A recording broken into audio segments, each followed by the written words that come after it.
So I was gonna wear my new glasses that I just got today for the video so that I can actually see you guys. But I feel like it's so distracting, so I'm just not gonna film with them. So I'll do my best to look at the camera, but I have no idea what I look like right now. That's how bad my vision is. So anyway, welcome to my May wrap up. I finished 7 books this month, but I'm only going to be talking about 6. And the reason why I'm only talking about 6 is because the first book I finished this month was honestly one of the worst books I've ever read. And I read it for work, so for like a professional reason. And I don't really want to put that into the video today. So we're just going to ignore that book like it never even existed. I never even read it. And we'll just get started with technically the second book that I finished in the month of May, which was The Art of Loving by Erich Fromm. So again, I'm doing all my May wrap up in like one sitting. So this book I read a long time ago. I actually started it in April and I was just reading it slowly and I ended up finishing it in May. And this book is basically, as the title, it is The Art of Loving. It's very philosophical, actually more so than I thought it would be, and it's written by Erich Fromm, who is, I believe, a psychologist. So I picked up this book because I'm really interested in relationships and what it means to really connect with people. And I think what's really interesting about this book is he talks a lot about what love is from, societal standpoint and how much we are influenced by how society sells us the idea of love, and then we buy into it, even though he argues that that's not authentic, real love.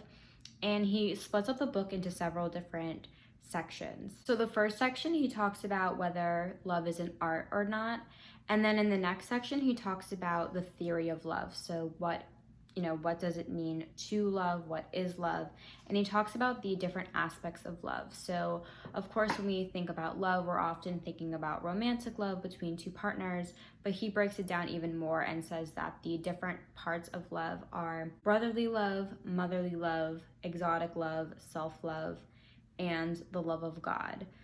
Then he gets into how love is integrated into Western society. And then lastly, he talks about the practice of love. So how can you actually go out and practice what he considers to be authentic love? I actually felt like the last section was the best section because I feel like it summarized all of his theories and thoughts into like one concise little section. I think some of the other sections kind of dragged on a little bit, and just because it was written more like philosophical, and this is also an older book, it was written in the 50s, it wasn't like as much of a page turner. I wasn't as interested in the love of God, and he went into that a lot. I don't think there's anything wrong with that, but it just was getting really religious, and I don't know, like I wasn't as into that when I was reading it. This is actually a very well-known book. It's kind of funny because today I was watching a YouTube video, and the YouTuber I was watching, this is not book 2 by the way, was talking about this book and quoting this book, and I was like, that's so funny because I just like feel like not a lot of people, like read these types of books, but there definitely are. There was some really, really beautiful quotes in here that I just think were so amazing, and I just like how he makes love so real and just doesn't really buy into the fairy tale that we're sold. Or not only are we sold a fairy tale, but we're also sold kind of like a transactional type of love. Like if I give you this, you give me that. And he just breaks it down into his theory. I think it's interesting just to get a different perspective. I obviously love reading psychology books, so I did enjoy this one, even though it did drag on at parts. So the next book that I finished in the month of May was actually the only fiction book that I read, which was Later by Stephen King. I thought that this book was okay. I thought it was like kind of a cute Stephen King. It was almost like it was written for like teenage or like young adult or even kids, aside from a couple of language or mature content that was in it. Not a super memorable book, but a book that was entertaining. I definitely wasn't rushing to read it or like was that curious about what was gonna happen next. Basically, this book is about this boy who I'm forgetting the name, Jamie Conklin.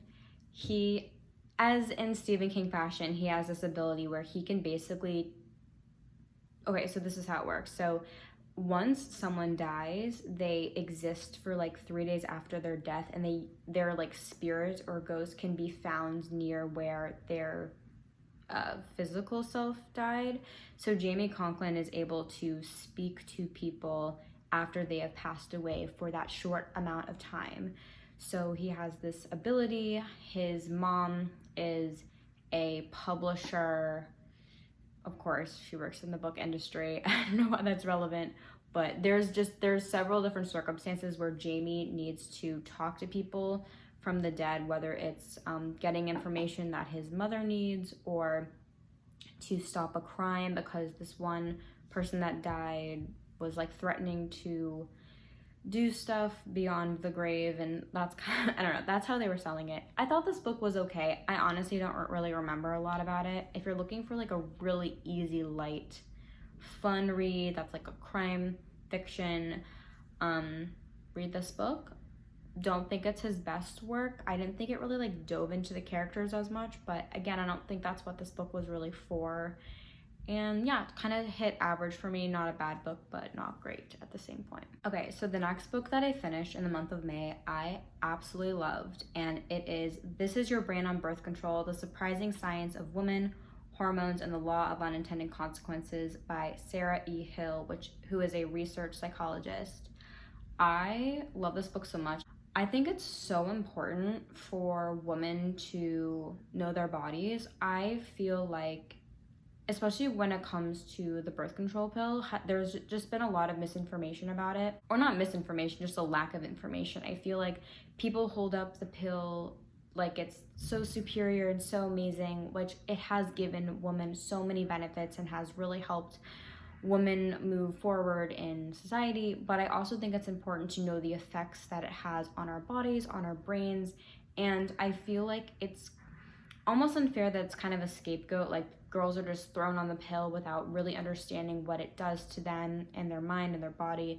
And this book just goes through all of that and gives you the information you need in order for you to decide whether you want to go on birth control or you don't. So although the pill has many benefits to it, sex hormones do affect women's brains, and we're honestly just at the cusp of the science of understanding what this actually means. But some of the things that she goes into in her book are how sex hormones or the birth control pill can influence attraction, sexual motivation, stress, hunger, eating patterns, emotion, regulation, friendships, aggression, mood, learning, and more. So especially when it comes to mental health, I think it's so important to understand, like, what are you putting in your body? How are these things maybe a part of how you exist in the world? And anyway, I just think it's so important to be informed, and I'm really glad that I read this book. And I think a lot of women should read this book, whether they're on the pill or deciding whether it's right for them or not, just so that they can know if it's the right fit for them. And she doesn't shame people at all for like why you need to go on the pill, because there's many different reasons, or if you decide to be on it, or if you decide it's not for you. Like, I think she just gives you basically a basic understanding of what you need to know. Therefore, it's your decision, what works for your body, because you're honestly the only person that knows. I think that there's like a big stigma when it comes to it, and I don't think people should be telling other people what's right and wrong for them. I just know that I've seen on social media people that are not even doctors saying like, you shouldn't be on birth control for all of these reasons. But at the end of the day, it's your body and you know it best, and you need to make the best decisions for you. But I just think it's really important for me to be informed. So I've just been really getting into women's health. I just think it's so interesting. And yeah, highly recommend this book if this is interesting to you at all. This was definitely one of the top books that I probably read this month, just because it really changed my perspective on a lot of different things. So the next book that I finished was actually an audiobook, and it is The Little Book of Hugo, The Danish Way to Live Well by Meek Wiking. This book was so cute. I'm sure you've seen this book, and it honestly kind of looked like a coffee table book. Like, that's what I thought it was. But it's actually a lot more than that. It actually reads like a full-on novel. And Hugo, if you don't know, is translated as everything from the art of creating intimacy to coziness of the soul to taking pleasure from the presence of soothing things. like cocoa by candlelight. So hygge is a Danish word, so you got to learn a lot about Danish culture. Denmark is actually known to be one of the happiest countries in the world, and it was so interesting learning about their culture. And the author of this book is actually the CEO of the Happiness Research Institute in Copenhagen. So in the description it says, you know hygge when you feel it. It is when you are cuddled up on a sofa with a loved one or sharing comfort food with your closest friends. It is those crisp blue mornings when the light through your window is just right. So this book was so cute. It went through all of the different foods that are hygge, like the feeling of hygge, how to do it with friends, on your own, throughout the different seasons. I think this is so perfect for any book lover because I feel like, maybe I'm generalizing, I just feel like people that like books generally like cozier type of environments, like curling up on the sofa with a good book and a mug of tea and like a cozy blanket. And I just thought it was so cute, and he gives a lot of tips on how to add hygge to your life. So like lighting candles, and then you also get to learn a lot about Danish culture, like the different types of food Danes eat or the types of clothing that they like to wear. This book was just so cute, honestly. It was so quaint. It was a total feel-good book. And the audiobook, if you just want to pop in an audiobook that's kind of mindless but also like really cute and cozy, I really enjoyed it. I just remember like it would bring a smile to my day whenever I was listening to it. I don't know if I've actually like added things to my life from this book because I feel like I already have like a lot of fluffy things and blankets and candles and plants and all that kind of stuff, but it was just kind of cool to know that there are different ways to create a really beautiful environment that makes you happy and feel good and be cozy. And yeah, it was a really great audiobook, and I loved learning about Danish culture. There's also other books like this that are from different cultures. Like I know there's one from Japan, one from Sweden, and I'm just honestly really curious to learn more about culture now, especially because like I can't be traveling as much as I used to, and I've actually never been to Denmark before, but now I like really want to go.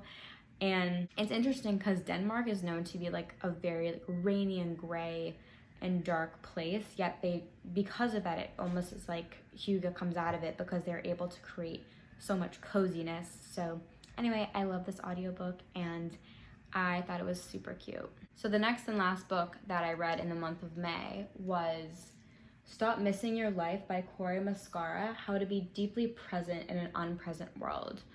Also, I just love this cover. I think it's so happy. I love really colorful covers, but this book is exactly what it looks like. This is a self-help book about how to be more present. And Cory is a meditation teacher. He lived in I think it was like a Buddhist monastery and just was learning to meditate for like 14 hours a day. This is a self-help book, and I actually really liked this book, and I want to tell you why. Because I know self-help books some can be totally duds and some can be really great.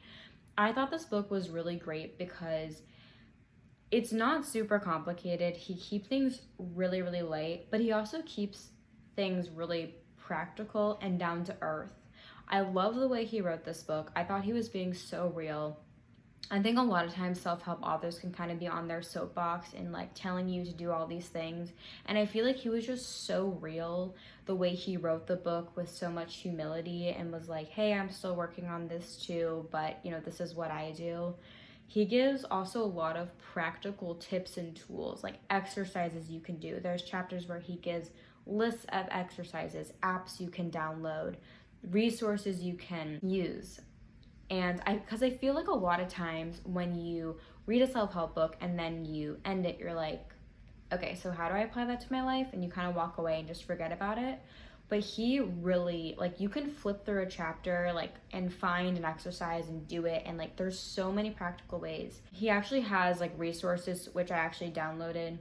And it has, like, a bunch of meditations. And, like, he talks about, like, posture. Because I've really been getting more into meditation and quieting my mind and being more present, and this book kind of inspired me to do that. So I really liked this book. I think he just did a really good job with it. And a couple of the things he talked about, so he has this thing he calls the FACE method, which is kind of the different components of meditation. So it stands for focus, allowing, curiosity, and embodiment. And He goes through, you know, what you do when life is hard. Then he goes into like how to be your authentic self, meditating. And then in the last chapter, he gets more into like how to be present with social media and all these apps that we have, and what are practical ways that we can disconnect from the outside world so that we can reconnect with ourselves. And I really like this book. I thought it was a great self-help book. It's definitely a book that I will continue to think about it long after I've read it. Those were the 6 books that I read in the month of May. Let me know if you've read any of those books or what your favorite book was in the month of May. I've definitely been getting way more into psychology, as you can kind of see the trend. And then the last book that I read was self-help, obviously, which I honestly was a huge self-help person back in the day, and then I took like a huge break from it, and it was kind of fun to read another self-help book because it kind of just like made me think about all the self-help books that I've read in the past. But let me know if you read self-help or psychology books, and if so, what are your favorites? I would love to hear from you. But thank you so much for getting all the way into the end of this video. I really appreciate it. Don't forget to like this video and subscribe to my channel if you haven't already, and I will see you guys in the next one.